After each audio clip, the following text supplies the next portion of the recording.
हाँ इधर देखो, पहले आज इंफ्रास्ट्रक्चर के बारे में बात कर रहे हैं। पहला पॉइंट है आपका रेलवे। सुन लीजिए, वैसे ही समझ में आ जाएगा। रेलवे 1850 में अंग्रेजों द्वारा जो है रेलवे इंडिया में इंट्रोड्यूस किया गया था, ठीक है। और जनरली हम कहते हैं कि ये एक डेवलपमेंट था एक तरीके का, पर डेवलपमेंट हमारे लिए नहीं था।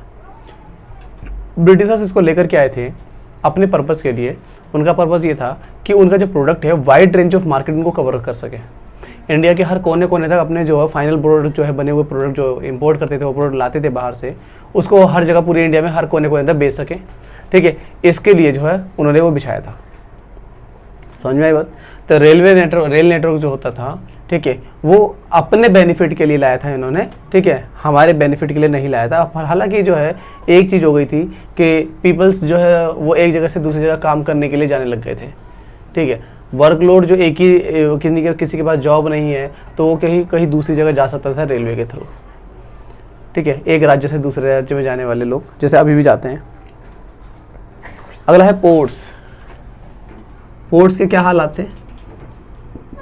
पोर्ट्स जो थे ना वो बनाए गए थे एक्सपोर्ट इंपोर्ट के पर्पज से। बंदरगाह जहाँ पे पानी के जहाज रुकते हैं, ठीक है। तो ये जो बनाए गए थे तो मेनली जो कुछ तो ऐसे थे जो बहुत ज़्यादा अर्निंग देते थे, जैसे कि कोलकाता वाला हो गया, ठीक है। यहाँ पे कि जो वो थे बे ऑफ बंगाल में जितने पोर्ट बनाए गए थे, ठीक है। बट कुछ ऐसे पोर्ट्स भी थे जो कि इतना ह्यूज एक्सपेंडिचर करने के बावजूद वो एक रेलवे ट्रांसपोर्ट से भी कम इनकम देते थे। Ports are develop to handle the export of raw material in Britain to Britain and import the finished goods. किस लिए किया बनाया गया था इसको? एक्सपोर्ट ऑफ रॉ मटेरियल को विदेश भेजने के लिए, ठीक है, और इंपोर्ट ऑफ फिनिश्ड गुड्स, बाहर से फिनिश्ड गुड्स मंगाने के लिए, ठीक है। The development of inland waterways proved uneconomical. For the example, coastal canals on the Odisha coast was built as a huge cost, but they failed to compete with the railway. पर कहीं पे inland transport भी उनका बढ़ाया गया था, ठीक है, पर इनलैंड ट्रांसपोर्ट से इतना अच्छा प्रॉफिट नहीं हो पाता था, ठीक है। नेक्स्ट आपका पोस्ट एंड टेलीग्राफ। थर्ड है पोस्ट एंड टेलीग्राफ। क्या है ये? पोस्ट ऑफिस और टेलीग्राफ मतलब ये जो मनी ऑर्डर करते हैं जो हम लोग या कोरियर करते हैं, ये सब जो इनके थ्रू जो है गवर्नमेंट की सर्विसेज थी टेलीग्राफ। बट ये भी इन्होंने जो है अपने पर्पज़ के लिए ही किया था। जैसे जो ब्रिटिशर्स के जो ऑफिसेज होते थे एक राज्य से दूसरे राज्य में, अलग अलग राज्यों में अलग अलग जगह पे जो है, ठीक है, तो उन राज्यों तक अपनी इन्फॉर्मेशन, अपने जो पॉलिसीज़ तैयार कर रहे हैं वो पॉलिसीज़ पहुँचाना, ठीक है, रूल्स एंड रेगुलेशन जो बनाए जा रहे हैं वो सब पहुँचाना। तो ये सब चीज़ें जो है पहुँचाने के लिए इसका इस्तेमाल किया जाता था। और development enhance the administrative efficiency, ठीक है, doubtless it serve the purpose of the maintaining the law and order. Law and order को मेंटेन करना, ठीक है, के लिए जो है ये बनाए गए थे।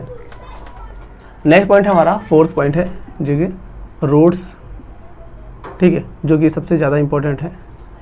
रोड ट्रांसपोर्ट जो था ये आपके हर ट्रांसपोर्ट को जोड़ता है, इस वजह से जो है ये लाइफलाइन भी कहा जाता है, ठीक है। अगर आपको वाटर ट्रांसपोर्ट का भी इस्तेमाल करना है तो आपको अपने फैक्ट्री या अपने घर से तो वाटर ट्रांसपोर्ट तक जाने के लिए रोड का ही यूज़ करना पड़ेगा, या एयर ट्रांसपोर्ट के लिए भी आपको रोड का ही यूज़ करना पड़ेगा।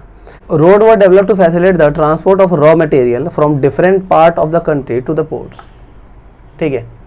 अलग अलग पार्ट्स पूरे इंडिया में जगह जगह पर जहाँ पे रॉ मटेरियल अवेलेबल हो रहा है उसको इकट्ठा एक पोर्ट पे इकट्ठा किया जाएगा और फिर वहाँ से जो है एक्सपोर्ट कर दिया जाएगा, ठीक है। तो रोड ट्रांसपोर्ट का यूज़ किस लिए किया जाता था? ताकि हर जगह से आप रॉ मटेरियल को इकट्ठा कर सको, ठीक है। There were no efforts made to develop the all weather road to reach out the rural areas. पर यहाँ पे कभी भी इस चीज़ को डेवलप नहीं किया गया कि एक जगह हर जगह पे रोड फैलाना है, नहीं। वहाँ पे मेन पर्पस ये था कि भाई रॉ मटेरियल जहाँ पे मिलता है सिर्फ वहाँ से लेकर के पोर्ट तक की कनेक्टिविटी हो जाए, बस उतना काफ़ी है। डेवलपमेंट के पर्पस से नहीं किया गया था, ठीक है। उन्होंने बस अपना काम निकालना था, उसकी वजह से जो उन्होंने करवाया था ये चीज़ें, ठीक है। As a result people living in rural area suffered at the time of the natural calamities. और जब नेचुरल क्लाइमेटीज आती थी, ठीक है, तो रोड दिखाई भी नहीं देते थे, ठीक है, ऐसे में बहुत बुरे हालात हो जाते थे, ठीक है ना। Briefly, some modest infrastructure change in the economy during the British Raj is not denied, but the motive behind the change, भाई ये मानना पड़ेगा कि बहुत अच्छे अच्छे चेंजेस भी आए ब्रिटिश टाइम के पीरियड में, जैसे पोर्ट्स बनवाए गए, ठीक है ना, रेलवे लाई गई, पोस्ट ऑफिस बनवाए गए, वर्ल्ड का सबसे बड़ा पोस्टल सर्कल है हमारे इंडिया का, ठीक है, तो पोस्टल सर्विसेज दी गई, ठीक है ना, रोड ट्रांसपोर्ट बनाए गए। पर उसके पीछे जो मोटिव होता था वो मोटिव इंडिया को डेवलप करना नहीं था। उसके पीछे का जो मोटिव होता था वो अपने आप को फैसिलिटेट करना चाहते थे, अपनी मार्केट बढ़ाना, अपने आप के लिए रॉ मटेरियल इकट्ठे करना, अपनी जो प्रॉब्लम्स थे उनको सॉर्ट आउट करने के लिए ही ये करते थे, ठीक है। Rather, it was to facilitate the colonial exploitation of the Indian economy for the growth and the development of the British economy. Consequently, Indian economy remained backward even when the experienced some infrastructural change.